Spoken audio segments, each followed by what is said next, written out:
يا اخي متوتر مره. لا لا بس صدرك بالحلال. في ضيوف عندك. لا انا بعدين بيني وبينك رياض هذا زميل يعني عزيز لي وصديق لي عارف. يعني اول ما كلمته استاذ هذا كم كذا تحت ان شاء الله. والله خلني اهدى انا متوتر شوي بس.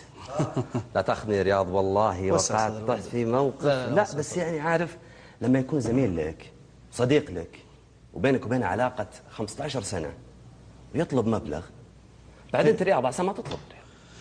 والله شوف اذا كانوا اعطوني مليون ريال انا اقبل غيرها. ذكرتني بواحد من دون ذكر اسماء زين.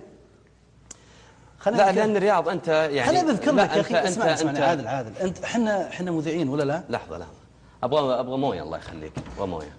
عادل مو احنا مذيعين؟ خليني اقول مو احنا مذيعين؟ رياض اسمعي طيب رياض لا تعطيني مقدمه تبغى مقابل؟ تبي الجد عاد؟ تبي مقابل؟ تذكر ناقش مع المحاور اسمعي تذكر تذكر لما جينا برنامجنا تذكره؟ خلينا تكفى لا تسقط اي لا بس من دون اسم بالحلال. اسمع طيب لما جبنا يبا وش بلاك وسع صدرك رياض انت ما تعرف حجم العلاقه بيني وبينه والله العظيم. واذا صار يا اخي لا بس طيب اذا صار اول شيء قال انا ما اقدر اشارك في مثل هذه طيب واذا صار مطفر وقلت له والله العظيم البرنامج ترى والله طيب جاد. واذا صار مطفر شو يسوي؟ شوف هذه المحاور اللي كانت له والله ما تطرقت لها كلها يعني خلها سلام. بس عندكم حر يا شيخ والله. ذكرتني قناه سجل ايه قناه اسلاميه. بعد تبي نذكر قنوات ولا ما نذكر قنوات؟ هين الحين ما عندك مشكله. لا اذكر قناه صفا. ايه كنا بنسجل برنامج. لحظه ابو ايه سم لحظه سجل الاسم رياض الودعان.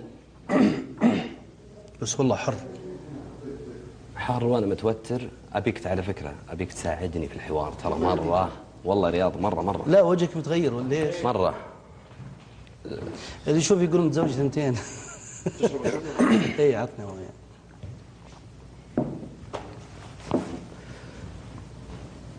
شكرا مصطفى.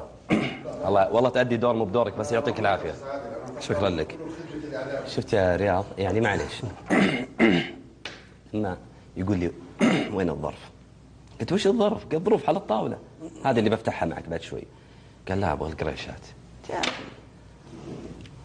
طيب وليش مستغرب انت؟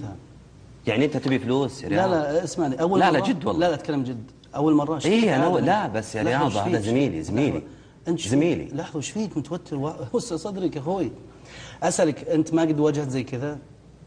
لا من صديق عزيز مثلك لا. طيب واذا صار عادي يا اخي يبغى فلوس؟ لا رياض لا عادي جدا يا طيب سجل اسمه بعد اذنك يا رياض. وش اسم الولد رياض؟ ابو فهد. سجل رياض الودعان. اي والله ترى اكثرهم الودعان. لا تكتب الودعاني لا. مقدم برنامج ديوانيه الدانا. اي عطني بالله عليك مناديل. ها مقدم برنامج ترى شخصيتك مين مضبوطه عدلها. ما مشكله. عطني يا اخوي حر عاد انا خبرك تحب والله حر. عطني رياض الودعاني. والله الاستوديو ما في مكيف يا شيخ. رياض الودعان ما تو ما يصور هو اساسا عشان انت تقول اصبر. لا انا بقول لك اصبر يعني عشان ما تعملش حاجه في الاضاءه صح. يعني اسوي ثوره انا مثلكم في مصر ولا لا خليها لا سمحت خلي على راحته يا رجال. هو صعب ترى به. ما تعطون فلوس بعد. يلا ماشي. رياض الودعان والله حر. مو بالودعاني الودعان. مقدم برنامج ديوانيه الدانا. ليه ما في مكيفات ولا؟ شلون ما تعرفه؟ والله شلون ما تعرفه؟ يا أخي كم له البرنامج؟ الحمد لله. أيوة أنا قاطعتك. شوف خلني بدخل معك بشكل سريع. طيب ليش ما لحظة خلينا نبدأ البرنامج لأنه الصلاة ترى بعد الأخير. والله صحيح. لا بس والله في الظاهر في إشكالية في الصوت عندك. أبو فهد ارفع المايك شوي.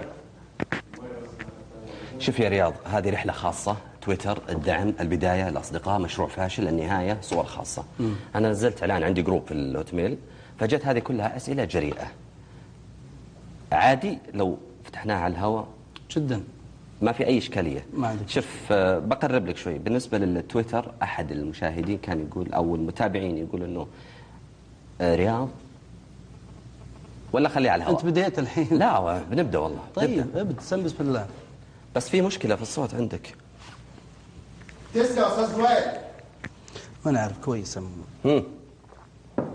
طيب نطلع برا في الاستراحة عشان حران. نطلع برا شوي. لا يرحم والديك والله ما عاد الا خير والله. ترى الصلاة عادل ايش بلاك؟ باقي 35 دقيقة على الصلاة. ايه طيب. إن تصويرنا 20 دقيقة. أجل شف بنخلي اللقاء يعني التصوير معك بنخليه 7 دقائق. ما عندك مشكلة. بس المشكلة إذا صار 7 دقائق يمكن ما تعرض رياض. هذه مشكلة. علشان كل شيء هون عادل. الله يعافيك. طيب خلاص 4 دقائق نبدأ. أوكي. شوف طبعا هذه أسئلة الجمهور أبو فهد. أنا عندي أسئلة مثل إيش؟ أنه رياض الودعان هذه خلينا نتفق عليها. رياض الودعان يتفق مع ضيوفه قبل ديوانية الدانا لصناعة إثارة. طيب ابدأ، إذا بديت البرنامج راح أقول لك، الآن ما راح أقول لك. يا أبو فهد والله يقول لي انتظر المخرج. طيب والله العظيم. أنت قصدك هذه من الأسئلة؟ إيه عادي أطرحها أنه أنت قاعد تصنع اتفاق مع ضيوفك عشان يعني اعمل كذا وقول كذا عشان يصير فيه زي التاتش زي الفجوة وبالتالي ينجح البرنامج. هو ما في شك الديوانية والله ناجح. تسلم. نبدا. فهل احنا جاهزين. نبدا خلاص. احنا جاهزين. نتناقش مع المحاور ولا خلاص؟ لين تعطيني انت الكيو وابدا. جاهز استاذي؟ اي جاهز. يلا بسم الله. استاذ يا جماعه. هذه يقول عادل قول. عادي يتطرق انك انت ترتب اللي وتنسق تبي ضيوفك. قول اللي تبي انت مالك شوف مالك الا اللي يرد عليك. قل ما عندك مشكله. بس مو ولا صح. هي اول مره ترى.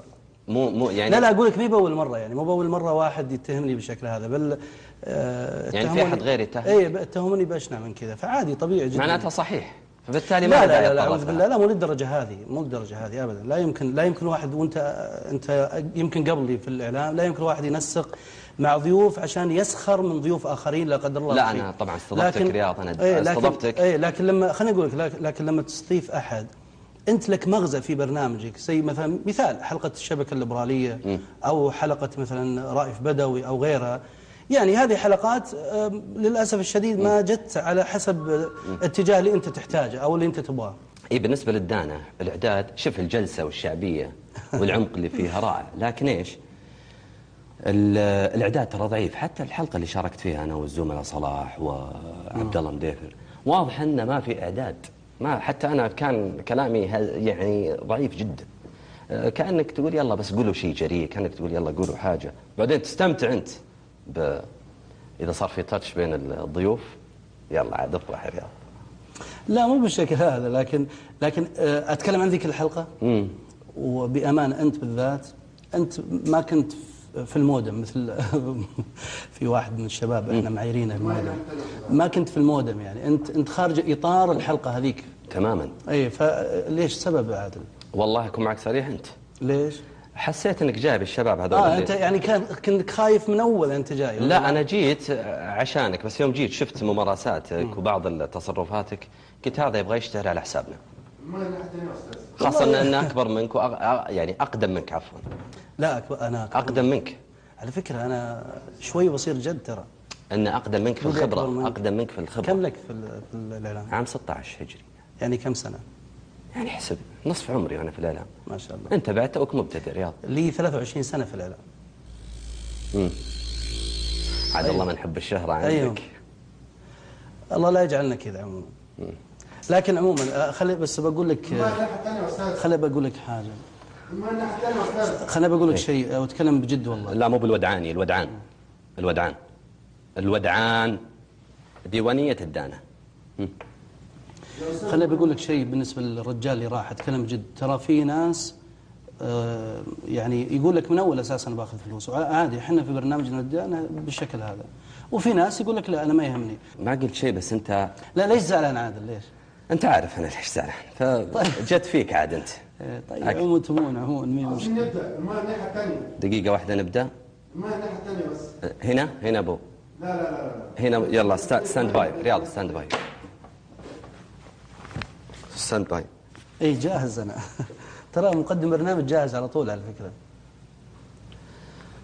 من ضمن الأوراق اللي موجودة هنا رياض الودعان مشروع فاشل. ليه؟ لأنه بدأ كان في الرياضية ثم الاقتصادية ثم في الديوان. يقول لك ما ندري وين هالرجل فيه.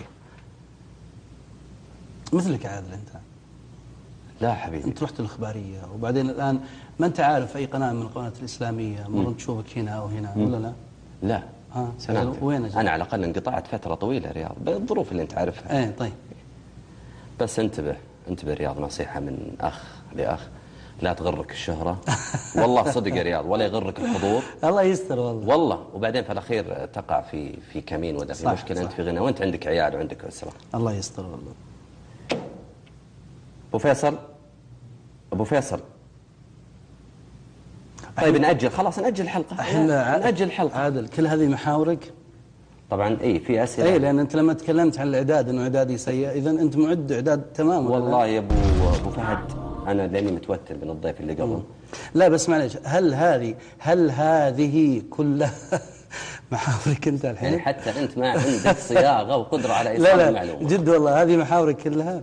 هذه 18 محور بس كلها شيء سريع. أنت تحب الشهرة، ترتب مع ضيوفك، تنسق مع الضيوف، تصنع إثارة من أجل رياض الودعان ليس من أجل خدمة الناس وخدمة المجال الإعلامي، شيء زي كذا ولا؟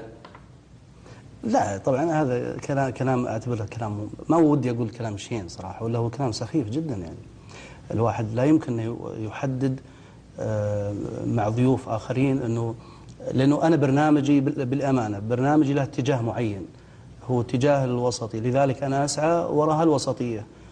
اي بس وش افهم انك تجيب انت لما حتى بعض المشايخ تجيبهم والله العظيم. بعطيك بس مثال، انا بعض الاحيان الليبراليين يتصلوا علي يقول لك يا اخي الله يهديك ذبحتنا واذيتنا، وفي مشايخ يتصلوا علي بنفس الشيء. شلون ذبحتنا؟ يعني تضعنا في مأزق خاصة في البرنامج، مأزق سيء، فنضطر ان نقول اشياء ربما احنا مقتنعين فيها او غير مقتنعين. نفس الشيء بعض المشايخ يتصلوا علي نفس الشيء. واحد منهم اتصل علي قال لي يا رياض لو ما أعرف أنك من الإخوان والله لا يعني أعمل لك أشياء. شلون ضدك يعني؟ لا هو يستغرب أنه ليش أنت يعني تتعامل بالشكل هذا، ليش أنت يعني تضع بعض المشايخ في مأزق. وطبعا الواحد أمام الناس بقدر المستطاع أنه يحاول يكون محايد، وأنت عارف الواحد في دينه ما راح يحايد. طبعا أكيد. الله يثبتنا وياك. شوف رياض، من ضمن ملف الأصدقاء في واحد من الأصدقاء الإعلاميين أنت تعرفه، أنا بعطيك لمحة سريعة تعرفه، لا زال بينك وبينه فجوة ومشكلة، راح يكون معنا بمداخلة هاتفية إذا ما عندك مانع. أي ما في إشكال إطلاقا، ما عندك مشكلة. والله حلوة هذه البداية، قناة بداية، وهذا الدعم قناة الدعم. قناة تويتر. إلا كيف تجربتك في التويتر؟ لا جدا ممتازة، التهزيء جيد فيها. يلا أبو فيصل والله العظيم كان الحر والله. لا بس والله جد حر عجيب جدا. أبو فيصل هوي يا عم هوي. أبو فيصل لحظة شوف، دقيقة لحظة. قاعد أتخيل إني أنا مذيع عشان كذا الواحد يسوي كذا. ناظر عادل والله صحيح. لا بس أنا ما ألبس ساعة. طيب. لا بس لأن في انطباع إيش رياض اللي لابس خاتم وساعة وكبك وقلم وكذا مزبرق يعني. إيه يبي ظهور يبي نفس الشيء أنت. لا في خاتم كبكات ما في ساعة كبكات ما في إلا كبك خذ أعطيك والله. هات لا الساعة بعد. لا خلنا نبدأ بس الماس ده صح يا جماعة. لا أنا أقترح إن نأجل. أنا والله ماني قادر مرة خارج عن طوري، فخلنا نأجل إذا أبو فهد ما عنده مانع. نبدأ معلش نبدأ ونشوف شو بصير. أنا إذا شفنا أول مش نفسيا. طيب لا تأخذني رياض، ساعدني في الحوار، ساعدني في الحوار. طيب عموما أنا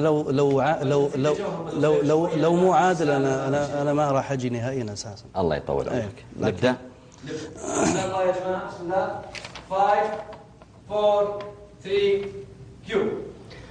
إذا مشاهدينا الكرام كان هذا هو حواري قبل الهواء مع الزميل الإعلامي الرائع جدا رياض الودعان، مقدم برنامج ديوانية الدانة. شكرا لك رياض. كيف؟ شكرا لك على الحضور. في كلمة أخيرة حابة تقولها؟ شوف بقول لك شيء، أنا شاك في الموضوع زين، لأنها هي يعني نمط قديم، بس شكيت. بس عادل ما أتوقع، قلت لا يا بالحال يمكن مش كويسة. يوم شفتك تبي تنرفزني شوي قلت لا الوضع مطبوخ يعني، خاصة الأخوان المصريين ويا عم عاملين ثورة في مصر وهنا. طيب رياض حبيبي والله سعدت بحضورك. تسلم الله يرضى عليك. لكن في الخاطر في قلبي كلام بقوله لك. قول. أقسم بالله أنك رائع. تسلم تسلم. وجميل. تسلم. وببرنامجك عملت حراك رائع، والشخص اللي له حراك وعمل تأثير في الميدان الإعلامي هو اللي أنا أحببت أني أستضيفه هنا، لأنه له جماهيرية وله حضور. تسلم وأنا أشكرك عادل. لكن بأمانة في البداية طبعا ما شكيت ولا 1%، خاصة لما جاء الرجال يطلع الوجه ما أعرفه أنا، فاستغربت. فلما دخلنا هنا حسيت إن في نوع ما، بس لا قلت عادل لا ما أتوقع يعني. لما صار في حر يا شيخ، هذه ثاني مرة أكلها هواء، لما صار في حر حسيت إن لا مطبوخ السالفة ما شاء الله. لكن الأخوان المصريين عاملين ثورة يعني. فهد احنا من يوم دخلت علينا هنا في البداية مشيت عليك. لا مشيت. لا في البداية. شوف. لا في البداية والله في البداية والله العظيم ان اسمك مطلوب ايضا غير عندي يا رياض. الله يرضى عليك. تحضر هنا. جزاك الله خير. كويس. اي والله. الله يطول عمرك. وانا مقدر لك، حضرت عشان عادل. لا عادل طبعا ترى والله عشانك عادل والله. والله عشانك. أنا لا أستضيف إلا من أحب، على فكرة اللي بيتقبل مني. لا أنا جاي أقول لا أعطانا محاور ولا أعطانا شيء إحنا يعني استغربت والله. بس قلت حتى لما كلمني محمد أنا يا أخي ما أعطاني محاور، قلت ما في عندك محاور ولا شيء، مين الضيف اللي موجود؟ قال ماني عارف والله. قلت يلا على الله يستر يا رب. نجاح هذا البرنامج مرهون بأمثالك. على فكرة كنت أحضر قبل ما أجي، كنت أحضر عن المواضيع لا تأخذي. أنا اختلقت فكرة لا بالعكس ال1000 ريال وكذا. بالعكس لكن والله العظيم في إطار محبتك استضفتك في هذا البرنامج. لكن على فكرة البداية كنت صح. جد والله، حتى التوتر غريب يعني فعلا واضح على وجهك. جتني والله أول مرة أشوفك كذا قلت يا ولد ايش فيه؟ ايش المشكلة يعني؟ بس ما شاء الله عليك تراك غلبتني كثير. لا بالعكس. لأني ضربتك أكثر من مرة وغلبتني. لا بالعكس. فقلت أي شيء يبغاه عادل أنا حاضر. وهذه والله العظيم تسلم. والله تستحق قبل على رأسك. قلبي تسلم، شكرا لك. وأنا طبعا أقول كل عام وأنتم بخير هذا اللي بقول لك. جمهورك يحبك يا رياض. ايش بتقول لهم البرنامج هذا بعد اذنك بيعرض في رمضان؟ ابدا تفضل. ابي فلوس بس. لا اذا كانت تعطي لنا شيء ولا. طيب طبعا كل عام وانتم بخير